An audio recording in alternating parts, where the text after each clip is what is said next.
Teman-teman, ini satu lagi bagaimana kita belajar tentang chart astrologi. Yang dasar adalah saya menggunakan gambar yang saya peroleh juga dari internet, dan ini bisa menggambarkan sistematika atau urutan-urutan pengelompokan dan kategori dalam zodiak. Kita lihat di sini secara keseluruhan selalu dalam bentuk lingkaran. Mulai dari Aries itu selalu berada di kiri, di barat. Ini kalau kita tidak menggunakan cara perhitungan lain, maka yang default adalah Aries di kiri sebagai nomor 1. Kita lihat ini ada 4 kotak utama yang membagi Aries, Taurus, Gemini sebagai the first 3 zodiac signs and the houses associated with them evidence the process in realizing and actualizing who we are. Jadi 1, 2, 3 Aries, Taurus, Gemini adalah yang paling dasar supaya kita bisa mengaktualisasikan diri kita yang sehat. Siapa saya, apa yang saya punya, dan saya yang punya hubungan dengan orang lain. Itu adalah yang paling dasar. Kemudian kotak yang kedua, Cancer, Leo, Virgo, masih di dalam realemnya inner atau diri kita sendiri, tapi sudah tingkat yang kedua, yaitu tentang bagaimana kita merespon pada orang lain dan lingkungan kita dengan menggunakan kemampuan kita dan juga pembelajaran kita untuk menjadi lebih efektif dan lebih pintar. Ya, itu adalah Cancer, Leo, dan Virgo. Dan 6 zodiak ini Aries, Taurus, Gemini, Cancer, Leo, dan Virgo adalah 6 zodiak pertama yang mengerti bagaimana belajar tentang dunia dan apa yang akan kita tunjukkan kepada orang lain, ya, dan juga bagaimana apa yang orang lain tidak perlu ketahui tentang diri kita. Kita lihat kotak yang ketiga, itu ada Libra, Scorpio, dan Sagittarius. Ini adalah sign yang merepresentasikan proses bagaimana kita merespon terhadap sesuatu yang ada di luar, dan ini membentuk pengalaman kita. Ya, membentuk pengalaman kita, bagaimana kita merespon keluar dan membentuk pengalaman kita.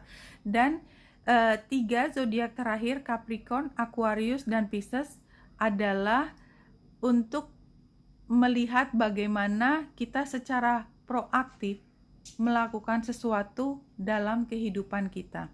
Nah, jadi ada 4 itu. Kita lihat ini sebenarnya adalah urutan mulai dari Aries sampai Pisces, mulai mengenal diri sendiri, kemudian kita bagaimana membangun menjadi diri yang pintar, yang ketiga bagaimana kita mengumpulkan pengalaman tersebut, dan yang keempat adalah bagaimana kita bisa menggunakan ketiga yang tadi sebagai cara untuk kita secara proaktif berjalan merencanakan sesuatu ke depan.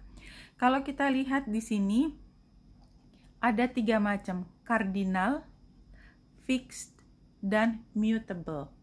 Ya, cardinal adalah yang menggerakkan seperti motor yang memulai sesuatu.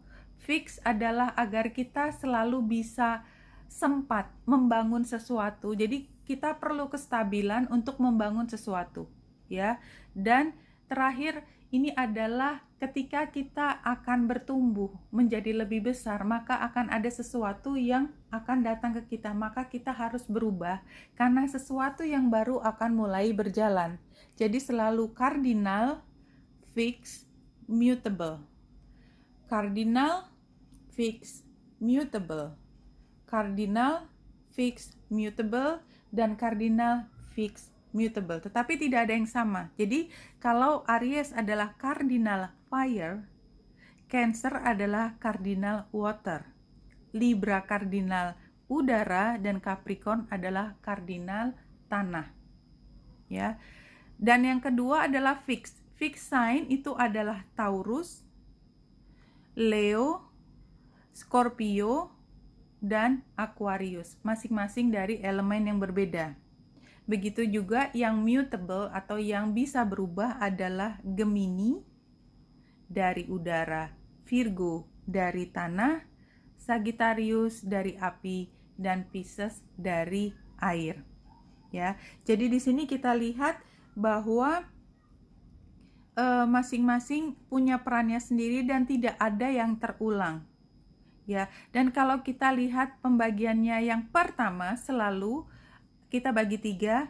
Yang pertama atau yang paling awal adalah Aries, Taurus, Gemini, Cancer sebagai yang pertama, zodiak dari elemen masing-masing pertama, maka Leo, Virgo, Libra, Scorpio adalah yang kedua, dan yang ketiga yang paling tua tanda petik adalah Sagittarius, Capricorn, Aquarius, dan Pisces. Ya, jadi ini adalah cara mengerti sebenarnya bagaimana masing-masing punya karakter. Kita bisa lihat dari pemahaman kita tentang dari mana elemennya, ya, udara, tanah, api, atau air. Yang kedua, apakah dia kardinal, fixed, atau mutable sign.